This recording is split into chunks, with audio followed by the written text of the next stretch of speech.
Now, we are starting the technical session 1 on sustainability, key components of SCM 5.0. The session will be chaired by Professor Amitabh Gupta, Senior Professor, Power Engineering, Jadavpur University.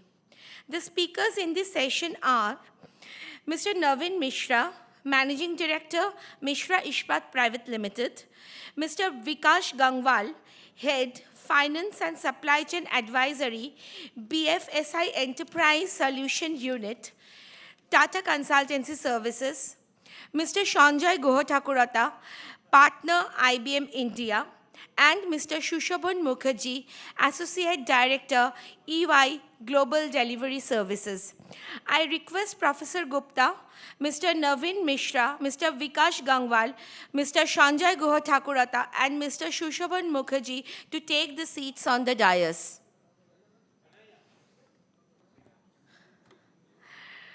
May I now take the privilege to introduce the session chair of this session, Professor Amitabh Gupta.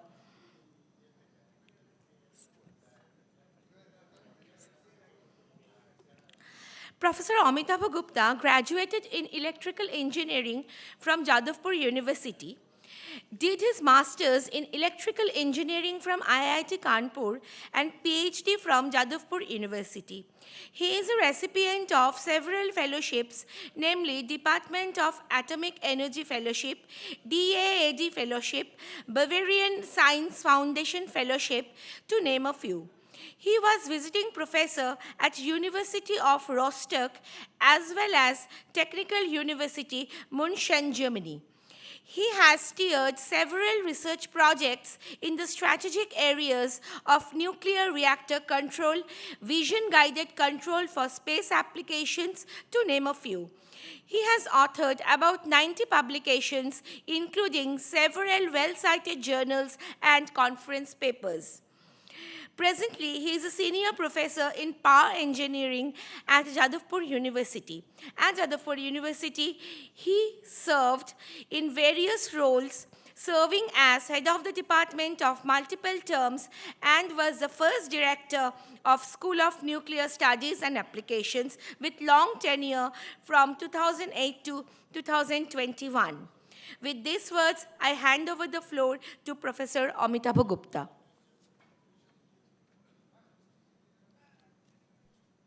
I hope I'm audible. Yeah, thank you very much. So, dignitaries on the dais and off the dais, a very good afternoon to all of you.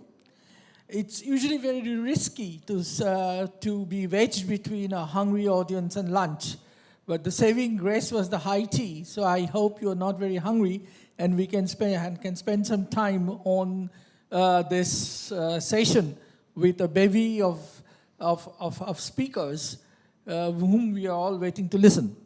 Now, before I start the session, I just take a minute to introduce the relevance of this session. I found a few speakers making very good points about, the transition to SCM 5.0, actually the transition from Industry 4.0 to 5.0, which brought in the supply changes in the supply chain also. And I was just sitting and thinking, what could be a practical example? So I raked up a very practical example. In my childhood days, I remember that if I had bought, there was nothing called a PET bottle. So if I had to buy a bottle of Campa Cola, the fellow used to keep aside some money. And when I went back, he took that money and he took the bottle and gave me money. Now, with the PET bottles coming in, I don't have to do that and I don't get back any money and they pollute the environment. So if I have to integrate sustainability, which is, and then bringing in the concepts of lean manufacturing like the clean production, then I have to include a portion in the supply chain which is recycling, rather than the return of the product. And this calls for a change, as I believe Mr. Datta Gupta just now said, a change in the society also. So the concept which actually brought in SCM 5.0 was a broader one, mooted by the Japanese, and that's called Society 5.0. So, in fact, there are several issues. We had talked about the industry preparedness, innovative technologies. We have talked about the transition issues. And finally, we are going to talk about now about the most important aspect of it, which is sustainability. And sustainability, not only from the environmental point of view, but in the Indian context, it's also sustainability from the socio-economic point of view.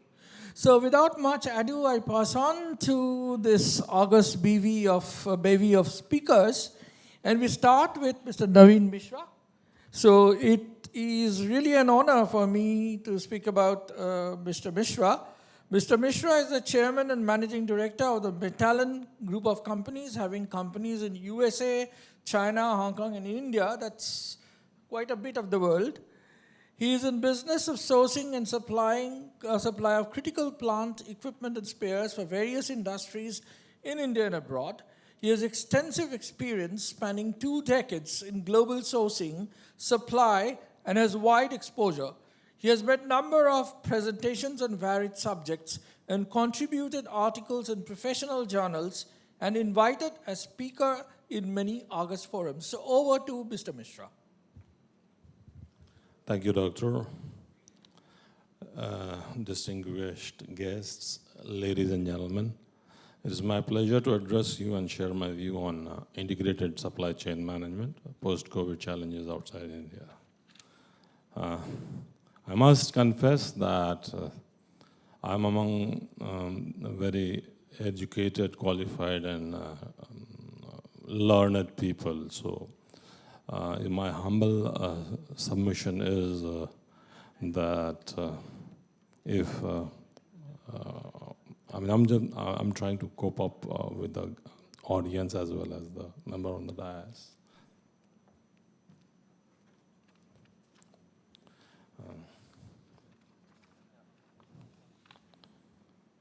I hope I can't see the PPT, but I request if the slide number 2 is shown.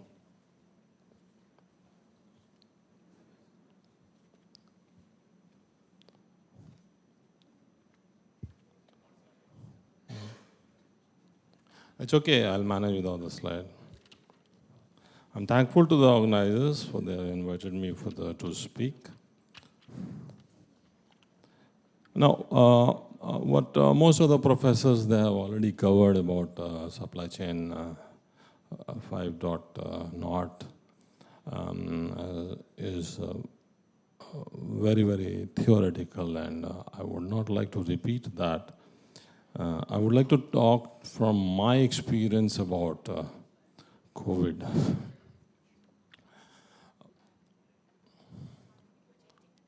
No, it's okay, I'll manage. Thank you. So nice of you, I'll manage. COVID started in China, in Wuhan, and we were present as a Metallan group in China. So what I would just like to share my experience instead of going very theoretical about it. We took a lot of measures, proactive measures, and sometimes reactive measures to get rid of the problem of COVID. COVID, we keep telling you COVID was a problem because of the supply chain management or the logistics, but COVID can be compared with some of the natural disasters like hurricane, tornado, tsunami. So you have to, as an organization,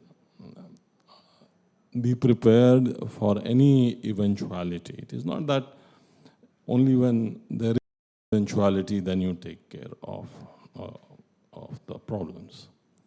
So when COVID started, we started planning our strategy. We had a number of plans in place like Plan A, Plan B, Plan C, etc. If Plan A doesn't work, we go to Plan B. Plan B doesn't work, we go to Plan C. But still, whatever be your plan, you may not be able to deliver when we are talking about the SCM aspect. You see, we are all prepared for eventualities, but when the eventuality actually occurs, maybe you can't apply your presence of mind. Now, why I'm talking about presence of mind? Because presence of mind is a very important aspect in the business, particularly SCM. I'll give you an example of General Thimaya. There was a war between India and Pakistan, and General Thimaya was the chief that time. So the problem was the Indian signals were getting decoded by the Pakistanis because they knew the North Indian language. So the General Thimaya had a very fast and easy solution. What he did, he asked his people to use Tamil. This Tamil, the Indian people, they knew Tamil, but Pakistani people didn't know Tamil. So they could not decode that language, and they were deprived of the information of the Indian army. So this is what is an excellent example of presence of mind. When you are hit by a problem, you have to look for the solution. Now, when I say a problem, this is a negative aspect. Use the word challenge. When you are using a positive connotation, you are coming out with number of solutions. Now, I'll focus on a relationship between vendor and clients. We should have excellent relation with our clients and equally good relation with vendors. There used to be saying that customer is the king, but I believe and my team believes that customer is the Lord. Then we think that we are told most of the time. I mean, when we were in the school, when we were in our teenage, teachers used to say, practice makes a man perfect, but it's not that right. Actually, the perfect practice is making the man right or perfect. So this is a very important thing, how you practice. Like most people will speak things like, okay, there has been COVID, so let's practice and get the things right. No, you can't do that. You have to be very, very pertinent and consistent that what you're doing is the correct practice. Now, actually, as an entrepreneur, what I have felt is that life or a business is a basket of experience. It depends on what you have seen in your life. So you act accordingly. But I have presence in US, India, China, and Hong Kong. So when we were hit by COVID, we could overcome the problems. Wherever I used to go, wherever I used to sit, people used to say, in a very generic term, no, you must go for layover, you must go for cutting salary.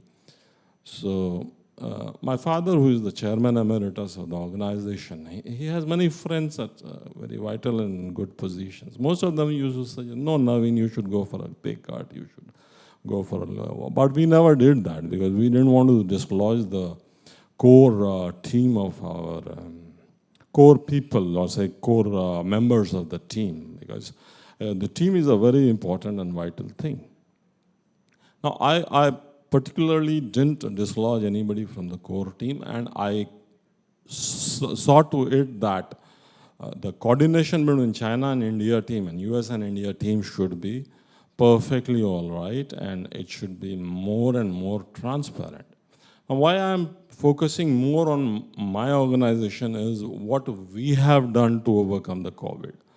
Because professors and all learned people, they have already covered the theoretical part of, say, what is 5.0 and things like that. So I'll give you three examples, and I request Professor Amitava to stop me when my time is over. So I'll give you the example of why you should have a vendor whom you can patronize. I remember we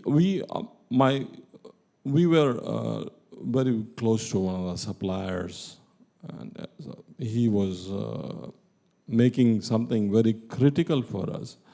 And I was in a very difficult position. I was almost in a train. I was there, and I needed that particular equipment. Then I just called him, and I told him that, look, it was a Sunday, it was a weekend in China. Weekends people don't work. So I called him and I told him, look, it's a weekend and I need this particular material. Then he went out of the way. He told, okay, so wherever you want the delivery, I'll do the delivery. And he also told that I don't need the payment.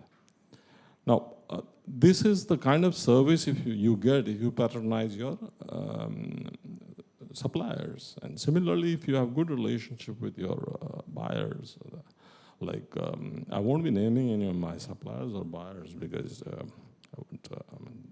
So if you have a good relationship with your clients, because of coming back to COVID issues, SCM issues, there used to be abnormal delays in the shipments. So according to the contract, if I supply something I have to give a material to my client after 30 days, and it reaches after 60 days because of the COVID, they have full right to go for the LD, that is a liquidating damage claim. But we used to talk to our clients that it's because of the COVID that it has been delayed. So they used to consider the situation because it's human. I mean, it's out of your hand. Then I will say things that we started remote. We had remote management, but we started increasing the remote management because our manufacturing base in China was about 605 kilometers, where we used to fly for 1 hour, and then our surface transport was 2 hours. So to reach the plant, it used to take almost half a day. So what I did was I made a core team of technical manager, production manager, and finance manager, and they used to be located in that plant, and every day morning we used to have a chat. So that used to help us. And there were other proactive issues we took up during the COVID situation, and I think it was pretty well done. And I think I would like to conclude there. Thank you. So Mr. Mishra concluded just in time, and he does not disrupt the flow of control so far this session is concerned. So a big thank you for him. And well, now we move on to our next speaker, who's Mr. Vikas Gangwal. He's from the Tata Consultancy Services. And Mr. Vikas Gangwal is the Finance and Supply Chain Advisory Head for BFSI segment for all enterprise solutions in TCS. So he brings on board 27 plus years of experience and is currently helping the CXO personas of the finance and supply chain transformation needs, starting from right product selection to crafting the right adoption roadmap for the enterprises. So I believe we will take the cue from what Mr. Mishra said. I mean, he actually pointed out a very important issue, which is basically the coordination between planning and sourcing of the supply chain management, okay, which is very important. And I think, if I'm not much mistaken, I mean, digital twin technology plays a very important role. It's not just the process, it's also twins of the supply chains, which are now being mooted as very important technology enablers. So I would like to hear, we are all eager to hear from you the perspective from another dimension, from an enterprise provider. So over to Mr. Gangwal. So you have roughly about 15 minutes. Okay, thank you, Mr. Gupta, setting the time clock at the beginning itself. Since morning, I have been listening to a lot of learned speakers, and most of us now understand the supply chain management 5.0 as a concept, what it takes to adopt, what are the challenges, how organizations are dealing with it, how organizations are planning to deal with it. But the entire thing, whatever we have been talking so far, since morning, there is one common thread which I see is the technology thread which actually makes it happen for these organizations. And that is where my organization comes into play, and that is where my experience I would like to share. Especially, there are two threads now we are combining. One is the demand and supply coordination, and the other one is the agenda of the session, which is the sustainability, ESG reporting, and how technology can help. So, if we see primarily the renewables, reusables, the digital marketing, digital CX, digitization, these are all AI, automation, RPA, blockchain. Nowadays, even we say that AI is old story. It's replaced by generative AI, Gen AI. That's the new buzzword. So we see a lot of technological change which enables the business. And most of the time we have seen that sustainability component, while matching the one source from the demand to the other source to the supply, of late, last 3 to 4 years, this ESG concept has grown tremendously globally. But this sustainability concept as a governance model, it's a very age-old thing. It started earlier from the GRI days when in 1997, the first GRI regulation was passed. So since then, people have been talking about a common reporting framework, a global reporting framework, the initiatives of how to govern the organizations so that they are transparent enough to their stakeholders. It's started from 1997. But last 3-4 years, it has actually transformed into a regulated, monitored, governed, and prescribed framework, which is the ESG, started with your International Sustainability Standard Board coming into picture.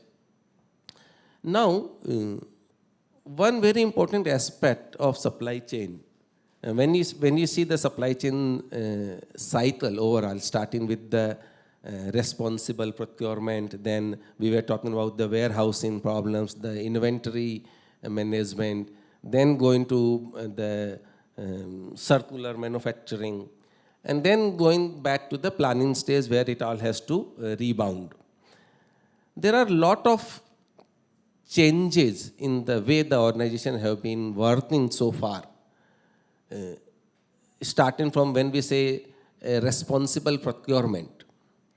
The way a historical procurement division used to work for an industry was, if I need an item, I will go to the market. All my vendors who deal in that market, most of them I will know based on my past dealings. I will ask for a quote.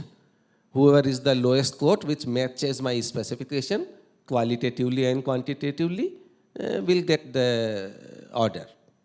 That was a typical historical procurement process. Now, the moment we say that sustainability has been a mandate, this entire process has been disrupted. Starting with the vendor selection itself, we need to deal with those partners who are also in turn contributing to the ESG requirements. The partners who are not compliant to these regulations are out of the dealings. So a complete transformation in choosing the supplier itself with whom you are going to work changes the whole lot of business events afterwards. And then the systems need to start monitoring and governing both reactively as well as preventively that you do not deal with these suppliers who are not compliant, otherwise you will be also a defaulter. So the onus of technology leading and guiding the business with those business rules is a prime ask now.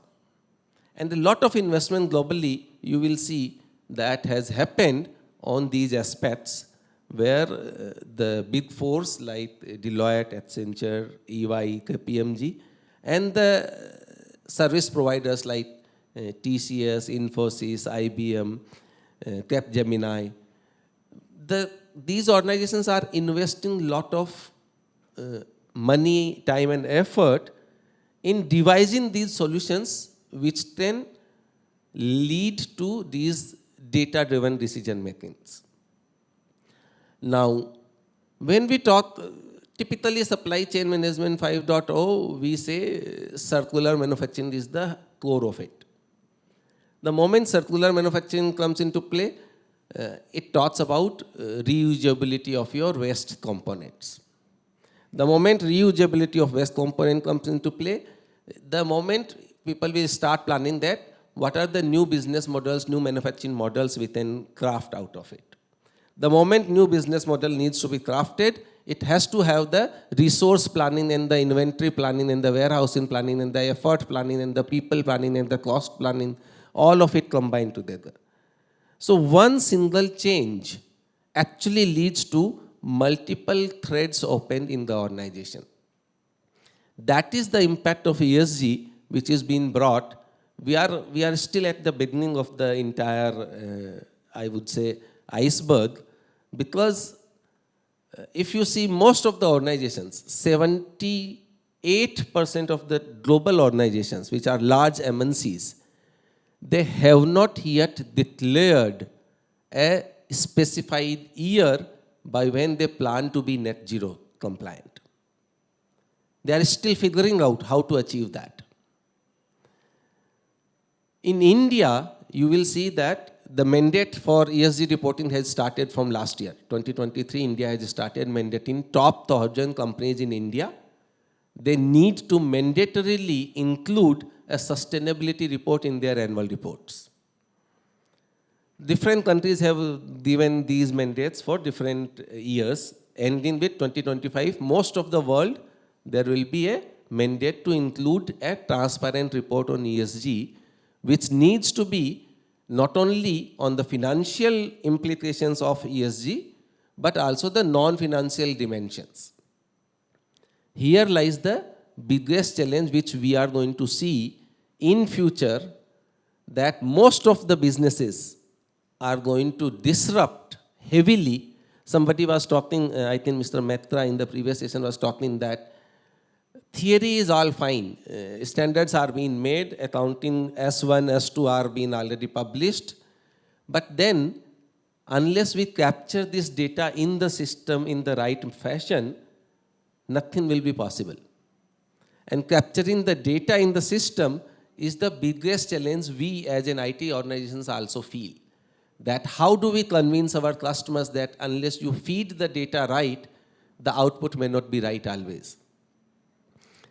So going forward, if we see that approximately what we see from a service provider industry perspective, our future business planning that we do normally, we have seen that almost 100% of our digital contracts which are there today will have a ESG component in the statement of work itself. And that is the magnitude which IT companies are thinking they need to provide solutions with. They need to provide services to the organizations. Otherwise, this entire thing, normally we say blockchain started with a very big bang, but proved to be still only on papers so far.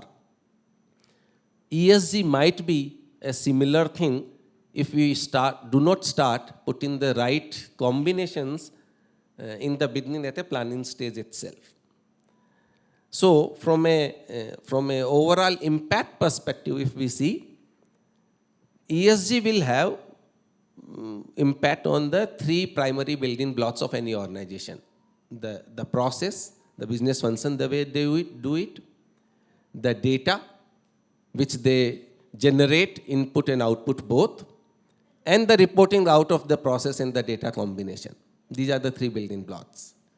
What it will change to are the three things, the frameworks which they deal with, the methods and approaches which they adopt in their processes, the tools and enablers, accelerators which they utilize during their entire business process.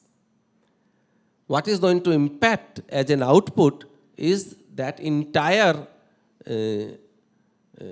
partner selection, entire technology selection, entire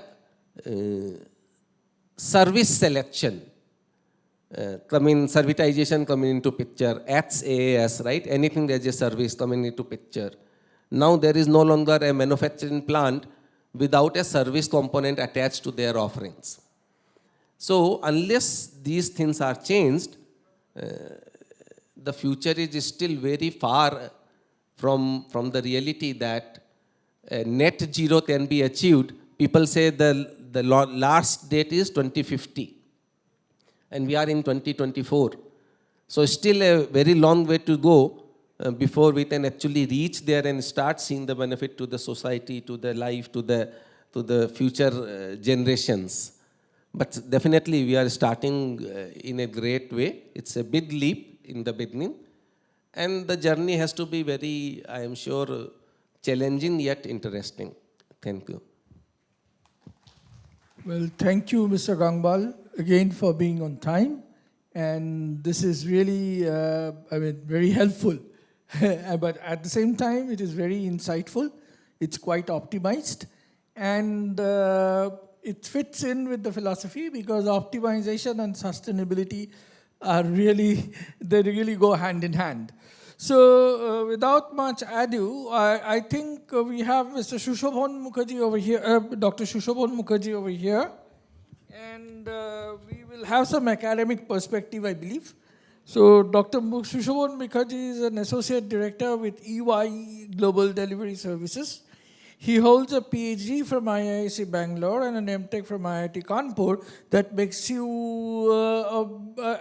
puts you in the same alumni with me. Okay, with over 23 years of industrial experience, Dr. Mukherjee has held leadership positions in both business delivery and research. He has authored numerous papers in reputed international journals and conferences, and is an inventor of multiple patents granted in the US and India. Dr. Mukherjee specializes in computational science and is currently engaged in developing AI and generative AI-based tools and services used across diverse domains. I think it's a very important topic to touch upon. And again, you have 15 minutes, sadly enough. We'd have loved to listen to you, but because of time constraints, it's just 15 minutes. So you need the microphone, I believe. Would it be working? Yeah, this is working.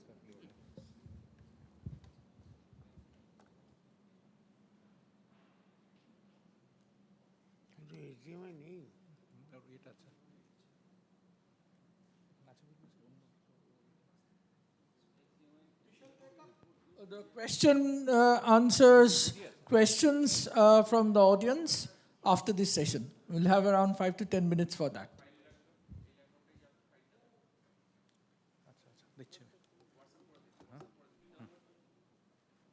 It will just take, so someone else can perhaps continue. Would you please take the turn? Yeah. No, I'm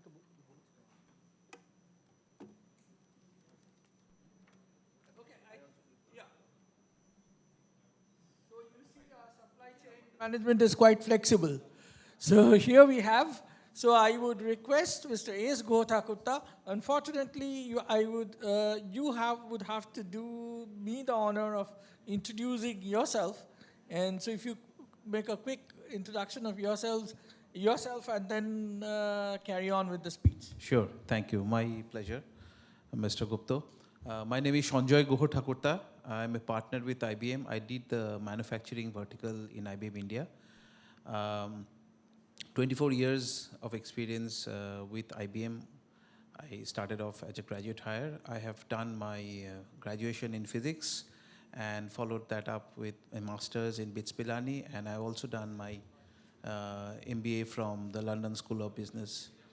I love to work with a lot of clients across the globe, and I'm a deep consultant at my heart. But I love this unique fusion of business need and the emergence of newer technologies. I love to take that to my clients. Today, I'd like to give small snippets, some of my views on the ESG and how things are shaping up in the modern supply chain world. Thank you. But I think I have to be dependent on that. Yeah, I need that presentation. Oh, please. Yeah, yeah. Yes.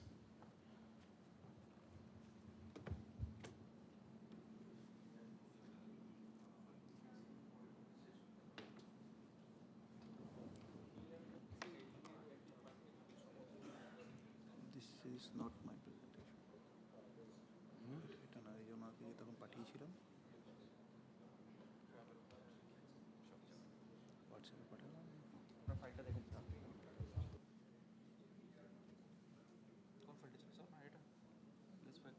এটা বোধ হয় second এটা না না এটা না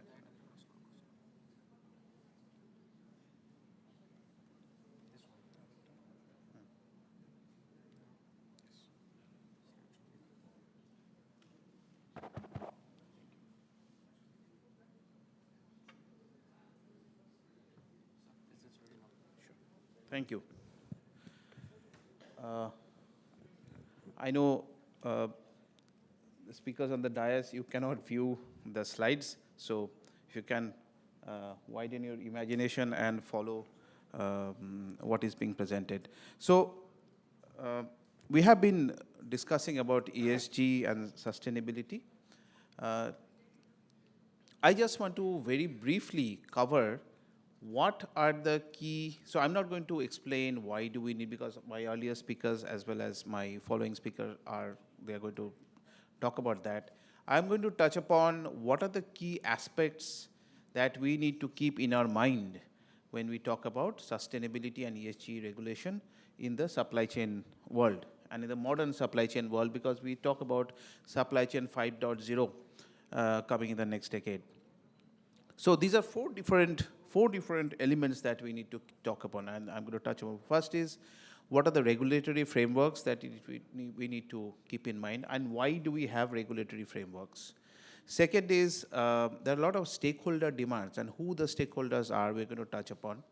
It can be the consumer, it can be your vendor. Third, what are the risks of not complying on these regulatory aspects? And fourth, what is the impact of following and not following?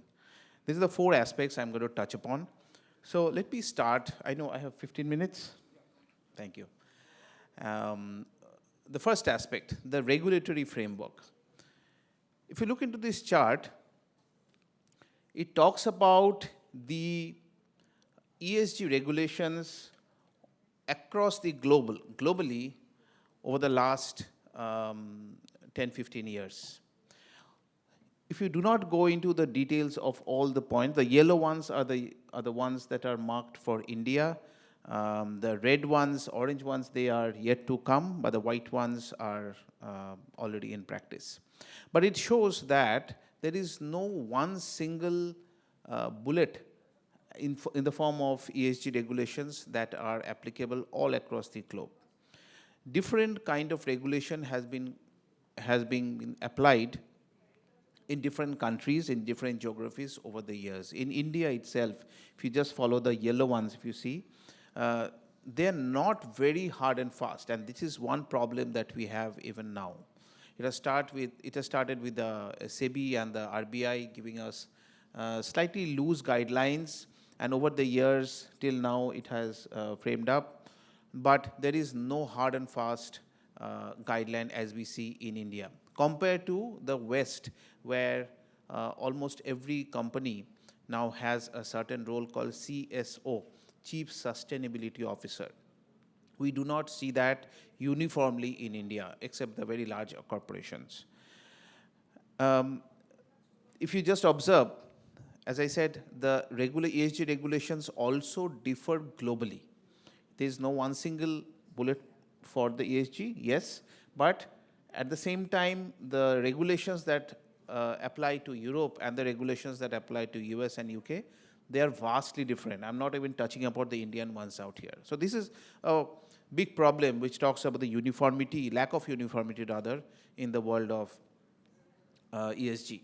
So the national and international ESG guidelines requires the companies to perform proper due diligence in the supply chain and mitigate human rights and thus environmental risks. Secondly, my second point is about the stakeholder demands. Now, who is your stakeholder? And what are these demands that we are talking of? First of all, if you look into our B2B segment, the B2B customers are one set of stakeholders in this entire chapter. So audits by B2B customers often dictate what kind of products are going to be bought. So the taste and the awareness of B2B customers are also completely changing. People are more aware.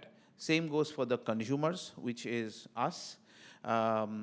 If you look around, a lot of public and the public as well as a lot of buyers are very much aware of which companies are complying with these regulations and which companies are not. And thus, it is going to dictate the buying behavior for most of the consumers. And third, prioritization in the form of investors. The investors into the companies are also very much aware of about which companies are complying with ESG regulations and which companies are not. So the money flow is also being dictated by this one subject. This is a snapshot, 2023, last year, the top 10 companies, Indian companies in the form of ESG measures. I have ranked the top 5 are by public sector as well as private sector. By the way, I did not list the top 10 in India because the top 10, there is not a single public sector company that figures. But if we segregate that by private and public, we see that NTPC, BPCL, the oil and gas companies, as well as SAIL and GAIL, comes in the top 5 of ESG regulations. And when it comes to private companies, we have Godrej Consumer, then the IT companies like Infosys, Wipro, Tata Chemicals, and ITC coming in. On the right side of the chart, you will see 3 pictures which you can decipher as the E, S, and the G. And when we looked into the percentage of the companies who comply by more than 50% of each score, let's say more than 50% in the environmental score, 75% of the companies do comply there. But when we go into the social part, which is the S, and the governance part, which is the G, the percentage drastically falls. Only 30% average of Indian companies actually figure in the range where more than 50% comply in those segments. So which means that the focus for companies who comply with the ESG norms are primarily into the environment part. And I'll come to try to decipher that environment and non-environmental part very soon. But this is something which we should keep in mind. Quickly moving ahead, touching upon the third pillar, which is the risk. What is the risk of, first of all, we should be aware of what the risks are. If I'm a company who is dealing into this. Not managing the ESG in our supply chain can lead to these four risks. First of all, there are financial penalties. even though the regulations are a bit fluid in our country, at the same time, we should understand that most Indian companies are trying to get into the global market. And I am personally aware of many Indian companies trying to export have to face very strict import guidelines which are there in Europe, for example. So when you operate in India, it is a bit fluid. When you try to export, try to tap to the US and Europe, things change. So that's financial penalties, which obviously leads to revenue loss. And also there is trust loss. I'm not going to name companies, but there are pharmaceutical companies, if you just remember, in the last 2 years who have faced significant financial loss, trust loss when these regulations were not adhered to. You might go ahead, take the next step and correct the measure, but the trust that you have lost in the first step will never get corrected. We know that in our personal lives, and that happens in the corporate world also. And fourth, earlier speakers also touched upon the supply chain disruptions. Whether it is COVID or non-COVID, supply chain disruptions are a must. When there is a trust issue, when the financial loss, you do not comply with the ESG regulations, not only does your export and your business get hampered, but the entire chain gets hampered. So it's a big impact if we do not comply with the ESG regulations, because we often view this subject as a smaller subject. We have to comply and all that, but the largest aspect is does often get missed out. Now the fourth pillar of my presentation is on the impact. Now, what happens when we comply? And I also wanted to touch upon. I try to decipher this impact part, the environment part and non-environment part. How does this ESG thing actually fan out? First of all, when we comply, we definitely, when I say we, I'm referring to a company. We definitely reap the benefits out of the ESG guidelines. There's a financial impact which we saw in the previous slide. But if we do comply, there is increased resilience. There's a huge competitive advantage that you are getting into, because not all companies are into this frame. You do get a competitive advantage and you can take things ahead. You also get a lot of trust that you are a stronger and positive company looking into the future. Third is environmental impact. Obviously, it is very obvious. And the fourth is innovation. You are being seen as a company who is very innovative and looking into the future and the next decade. Yeah. Now, this is an interesting chart. I want all of you to slightly ponder. I tried to deconstruct the carbon footprint model, because when we talk about sustainability, when we talk about ESG, we usually talk about carbon emissions and this and that. But it is not that simple. I know the fonts are a bit small. If we look into the black tower, the black vertical, this is the scope 1 emission. There are 3 kinds of emissions as per the Paris Agreement. The first one is the dark one is basically the scope 1 emissions, which are the company vehicles, how much direct carbon dioxide, the poisonous gases that you produce from your factory or during your transport. The pure carbon part. Second is scope 2, which is the second vertical. I don't have a pointer, but if you look into the second vertical, that is the scope 2 emission, which is purchased electricity or steam or all these input materials that you are using to run your factory. It can be coal. We are nowadays talking about green hydrogen, for example. When you use green hydrogen, you touch upon the scope 2 emissions. But 90% of carbon emissions in this subject is not caused by scope 1 or by scope 2. It is by scope 3, which is the first vertical and the last vertical. These are leased assets, employee commuting, and these are very, very small aspects. These are like your vendors, your suppliers, your franchisees, and all that, which are not in your direct control.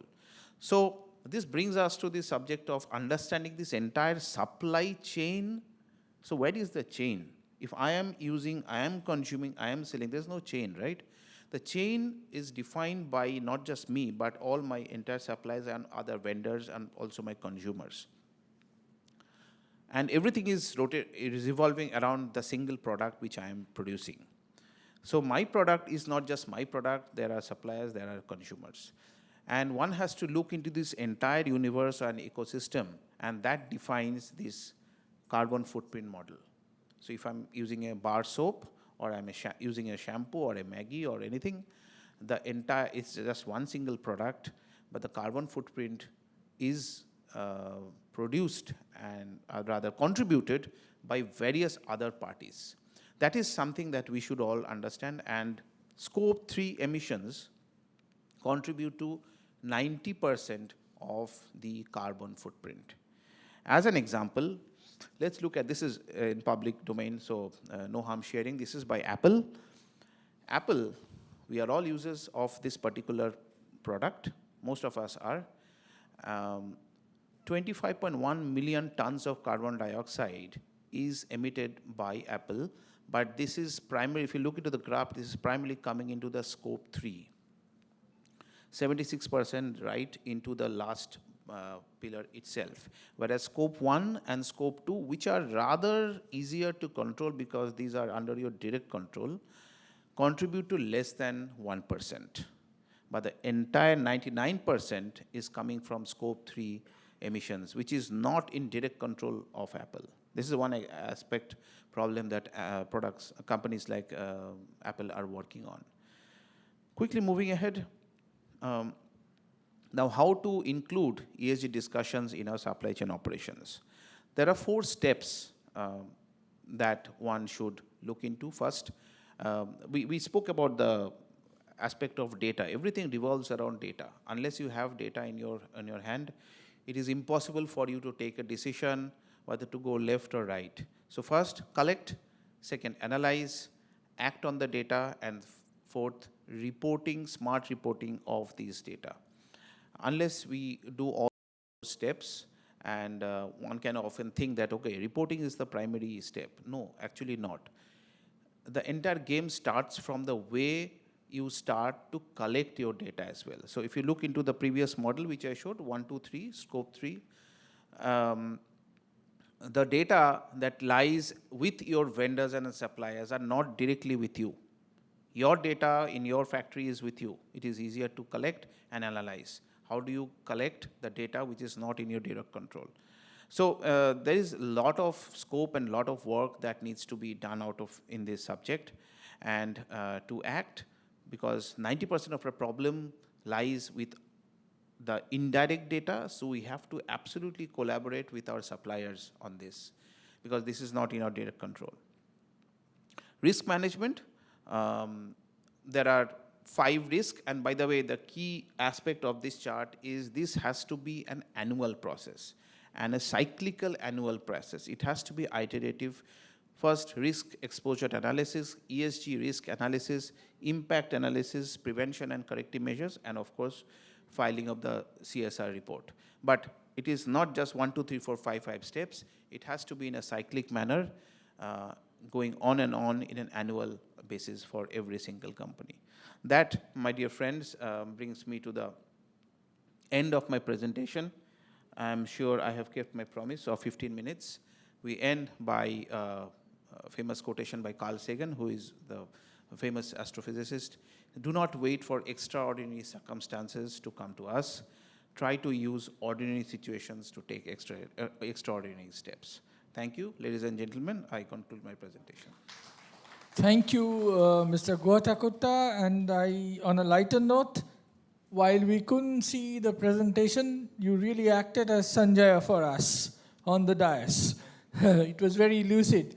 So I would now request our next speaker, I think Dr. Shushavan Mukherjee, so to take the floor and guide us through his presentation.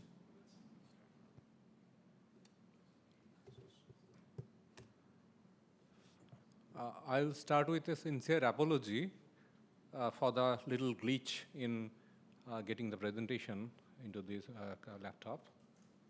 I'll thank Dr. Gupta for the nice introduction.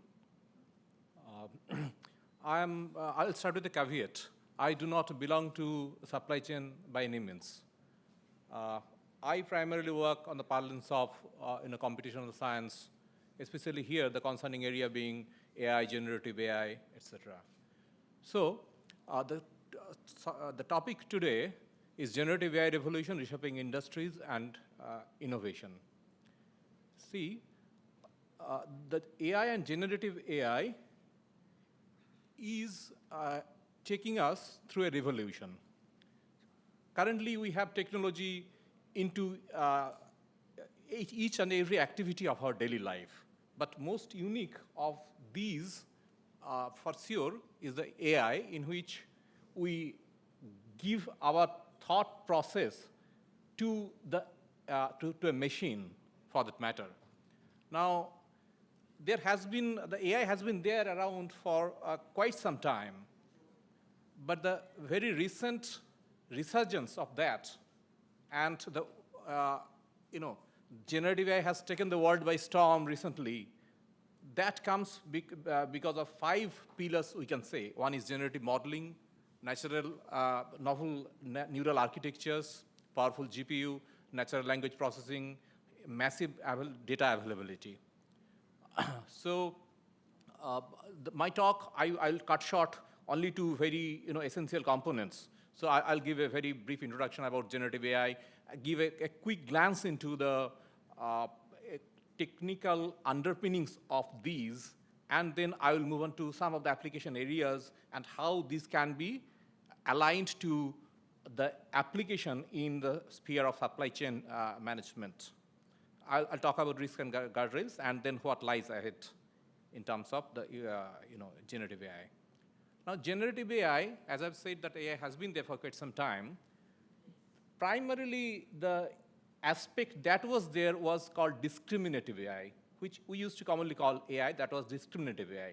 It used to learn from a massive set of data or from whatever data it used to have, some of the decision boundaries, so that it could give rise to some of the problems like classification problem, regression, etc. It could address those. Generative AI, on the other hand, can create content.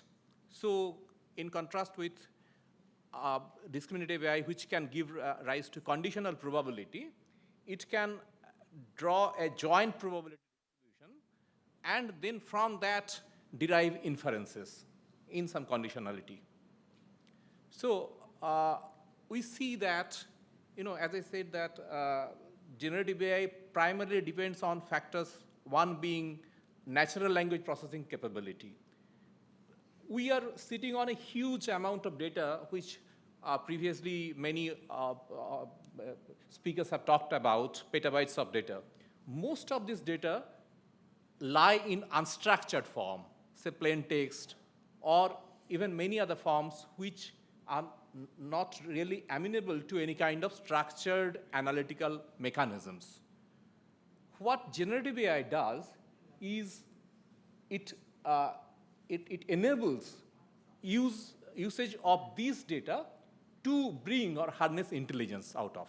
It can analyze these, it can effectively put it into context, it can generate content out of these. So it's really it's very useful that way. So next, I'll just, as I said, I'll glance through the technical underpinnings. So the one that drives this is artificial neural network. So it's a function approximator. There is, the current term deep learning says that, there are actually multiple layers of these kind of systems, functions. And there is a mechanism called backpropagation to backpropagate errors. This is just a small example how artificial neural network works. If there are, say, for instance, handwritten digits, which might vary in infinite possibilities. So neural network can learn this to decide which digit is what. On the so there has been use of the technology of neural network in multiple areas, one being the early precursors came from the computer vision. So there is a technology called CNN, and there are applications to that. I'm not really going much deep into that. Subsequently, natural language processing also picked up, and there were technologies which are called recursive neural network and then long-shot term memory. So these are subsequently used to use this neural network amenable to natural language processing. There were, as in the natural language processing, there is a sequentiality. So there is a sequence. We need to take it to another sequence. Say, I would like to translate one language to another. So I am passing on a set of words we could call tokens. So say English to French. So I am passing on some English words in a bunch, and then I would be getting some token in French. So that sequence of sequence-to-sequence modeling was there. And for that, we use encoder-decoder architecture. We first encode that, then we decode that. So there are multiple possibilities of encoder and decoder, one-to-one, one-to-many, etc. Some of these, examples I can give that the translation is many-to-many. Similarly, say I want to understand the sentiment of a sentence or a paragraph or a whole document. So how the sentiment would lead to a many-to-one, because there are many words or sentences that would lead to a single outcome. Something that subsequently took place was called transfer learning. Transfer learning means that I do my learning on a set of data, then that same learning model can be translated into another domain or another data such that we can still use that learning to gain information, to gain intelligence with very minimal amount of fine-tuning. So there is a thing called embedding. This embedding is very interesting. This is a few things which really led to the huge amount of resurgence, embedding being one. This is that, say, we have words, thousands of words. We represent these words into some vector space and represent in terms of some vectors, say a series of numbers. What happens thereby? We have a dense presentation of these numbers. Now, interestingly, we can correlate these words mathematically. Say a man, woman, king, queen. The way king is related to queen, man is related to woman. So the relationship holds. Similarly, we can have the semantic relationship, or say for instance, walked, walking, and then swim, swimming. So these parts of speech changes, there is a relationship. So this analogous relationship can be, these are some of the simple examples. You can do a huge amount of mathematical computation which, on those vectors, which in turn would be equivalent to doing those sort of operations in words or natural languages. So that gives the technology so much of strength in doing analysis. So I would not go into this. This is something very interesting. Around 2015-16, an idea came called attention. The attention says that, when I'm talking about or when we hear sentences, we do not give equal importance to all the words similarly, right? We try to understand which is more important. So that is called attention. So in technology also, that attention is brought in, and that significantly make the understanding of natural language more effective, and also the natural language generation. This is a very truly transformative technology or innovation called transformer. It's also an embedded encoder-decoder model, but it has got multiple stacks of things of encoder and decoder. There are quite a few important things I would not be going into because of the shortage of time. We call query key value. What we do from say we have a set of words. So we take these words, we transfer them to the embedding, and then we get through some learned model, query key and values, and we do certain mathematical computation, then we arrive at certain other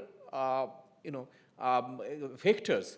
These vectors would be, when translated back into the domain of words, we get the desired outcome. If it is, say, for instance, generally we use what is known as large language model that uses this transformer technology. So we have multiple types of large language model. Generally, what we do, we have a next word prediction. So say, for instance, I am the primary technology, most of you have already used ChatGPT in some form. The crux of the technology lies in predicting the next word. You have a set of words given to the system. So what the system does is it conditionally figures out what would be the next word given these words which are preceding. And there are multiple aspects, encoder, decoder. We see that decoder is a site which is really increasingly getting more popular. So whatever we are seeing nowadays, all the GPT versions, Gemini, then anthropic models, all these are essentially decoder-based models. So when we have a multitude of private or open source models also. So now you can have these language models into your personal laptop if you have some kind of GPU into it. There are reasonably small language models also available, which eventually would be getting into our phones even. So when we use LLM, there are certain concerns or certain parameters based on which, if we want to use it for our organization, that we'll choose. So privacy, quality, cost, latency, flexibility, etc. Oh, sorry. Okay, so what I will do now then, I will take two important cases. One is called retrieval augmented generation, which essentially you have a set of documents for your own organization, which you do not want to divulge to perhaps outside world. What you will do, you take the model, LLM model, and then you can get your data from your data. If you want to do a question and answer, those things can be done. Similarly, there is a very important aspect coming up. It's called agentic framework. Agentic framework, you have an agent. So agent can do all sort of planning, memory, taking actions, tool calling. So these actions could involve robotic actions as well. And tool calling can involve any kind of series of actions that can be performed. Now, the generative AI can do for any industry, cost reduction, accelerating innovation, new knowledge, revenue growth, process efficiency. I will just take two examples here. Google has, in the course of last 1 year, invented materials of 2.2 million new materials, which could have taken 800 years otherwise, which is a staggering number, right? Then another one, 200 million protein structures got predicted using generative AI. Now, protein structures can give indication about the disease progression mechanism. Another example, generative AI is cutting short the drug discovery time from 10 to 15 years to 1 to 2 years. In course of next 3 to 4 years, we'll see a huge array of newer drugs coming to the market just because of the availability of generative AI. Now, generative AI can have a multi-pronged aspect in supply chain. I would not be going into this because of the shortage of time. I'll just end my talk saying that there are safety and ethical aspects which we must bear in before we jump into usage of AI in a drastic way. And I'll end with one thing, that the road ahead. Now, in a few years' time, we are going to get artificial general intelligence, which can perform tasks over multiple array of possibilities, and super intelligence even. Super intelligence means intelligence at a massively higher scale from what human holds. So when this AGI and super intelligence comes, definitely in a matter of, say, 2 years or so, as Sam Altman has claimed a few days ago. So the whole parlance will change. We will require to to tailor the mechanism how workplace happens through how human effort goes. We have to learn to collaboratively live with machines and these kind of intelligent systems, such that we can have longer well living life. We have increased productivity and we have best healthcare facilities. Thank you so much. Like to thank all the speakers for the wonderful insights they provided. And if you have questions, then I would invite a few questions. Maybe we have a few short ones. I have a couple of them, but then only after you're finished.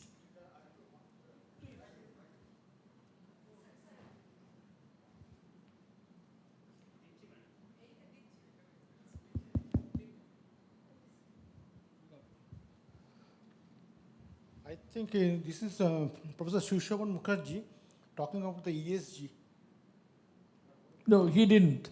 It's actually Mr. Gokata. Sir, the very simple queries. This is not a question, this is queries. You mentioned during a presentation about the ranking of the ESG measures.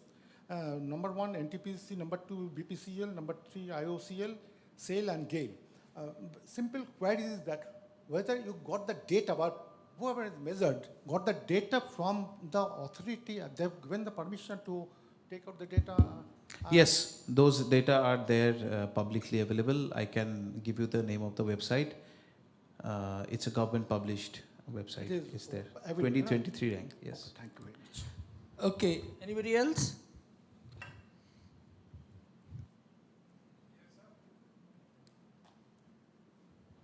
Mr. Guwatakarta, you mentioned ESG compliance. You mentioned 31% against the G, that is the government component. What do you mean by that? That is 31% compliance of regulations, or is it something else? No, it was for companies who have complied to more than 50% of the overall ESG score. And the breakup of the overall ESG score was those 3% which I showed. But exactly what does 31% mean? 30% in the governance part. So separate scores are given for the E as well as for the S and the governance. Governance is whether we bring in appropriate governance to monitor these things in a company. And who evaluates that? There are third-party companies, for example, CRISIL, RBI, SEBI, they come in and evaluate these things. Okay, thank you. I think there's a lady who has a question. Please. First of all, thank you so much for the enlightening session. And since I'm a CS by profession, so I would like to ask suggestions from the esteemed panelists regarding a particular issue that I feel. With perspective to India, we have the BRSR and CSR reporting, right? Like the top 1,000 listed companies, they had supposed to, but we do not have a proper environmental reporting in perspective to India, and it's not mandatory. So this is my personal feeling that since it's not mandatory, so there are a lot of companies in the mid group and those who do not meet the threshold, but they are contributing towards the carbon footprint. So can something be done regarding this? What are your suggestions, since you all are working in this regard? Can something be done, like creating an awareness from them, so that even if they do not have an environmental reporting in the first place, but what can they do is they can apply global reporting index for them, which is easily available. ISO 14001 is easily available. So this is my personal viewpoint, and I would like the members to please highlight on that if possible. Thank you so much. Yeah, please. It's a very correct observation. Thank you for making that statement. Yes, there are no hard and fast guidelines for all companies in India, but if you look around different reports, newspaper reports, you will see that most large and medium-sized companies are coming out with ESG measures on their own. There is also a passive push from the government as well. Yes, on the one hand, you do not have blanket guidelines, but at the same time, you have the Paris Agreement measures, you have to comply and this and that. So a lot of companies are increasingly doing that on their own, I would say. I touched upon this topic of CSO, Chief Sustainability Officer. It's not a mandatory post which companies have, but over the last 3 years, I have seen different companies adopt this, have this post. For example, Adani has dedicated such a post now. Yeah, okay, so if anybody else doesn't have a question, I have an observation and a question to Dr. Mukherjee first.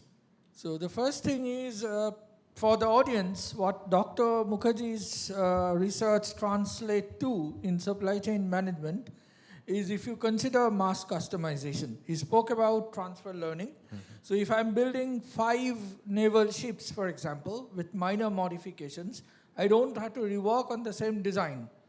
And the mistakes or the retraces that I make in one of them are learned while making another one. So that really contributes to the Industry 5.0 and the supply chain management. Secondly, I have a question for the speakers. We all talked about the supply chain management. I believe the supply chain management in today's world is often dictated by Michael E. Porter's competitive advantage of nations. Okay, so when multiple nations are involved, how do you enforce sustainability? For example, let's say that you import cotton from Pakistan. You you process the yarn in India, produce fine those cotton yarn into fine sheets of cotton and linen and all that, and you send them to Bangladesh, where they are stitched, and then you sell them at a very low price.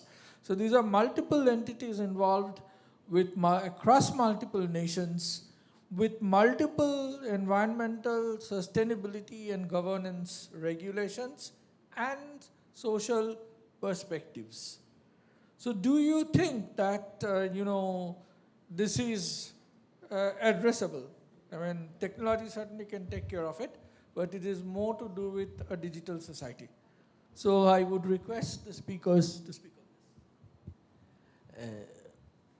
Thank you, Mr. Dupko. This is very important that as we were discussing during the session, ISSB, right, International Sustainability Standard Board, is founded where 14 countries are members.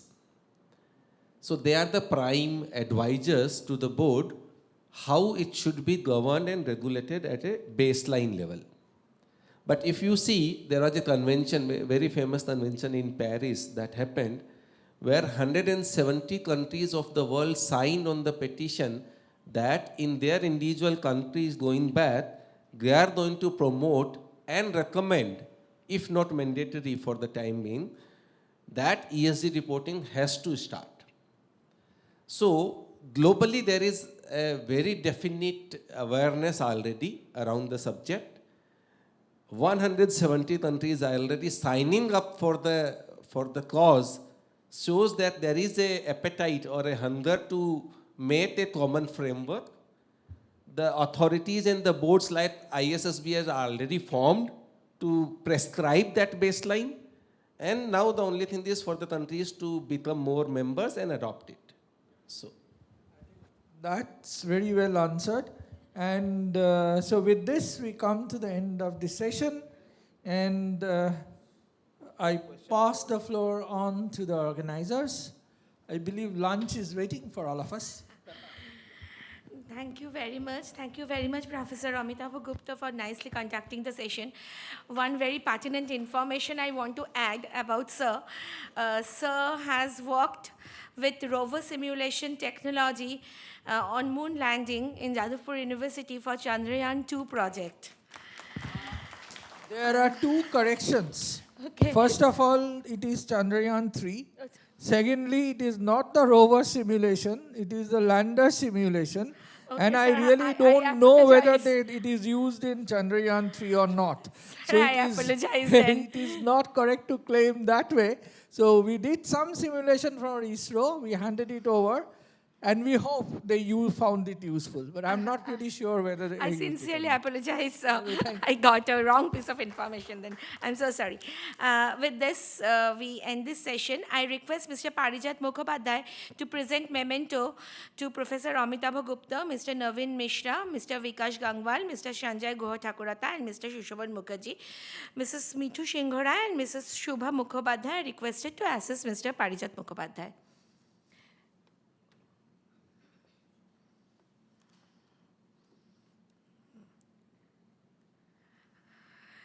To Professor Amitabh Gupta.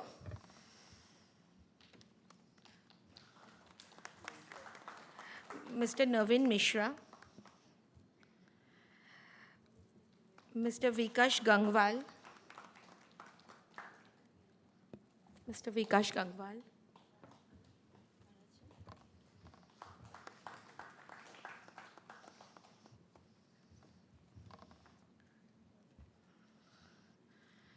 Mr. Sanjay Guha-Thakurata. Mr. Shushovan Mukherjee. With this, we break for lunch. We reassemble here for the technical session 2 after the lunch around 3 o'clock.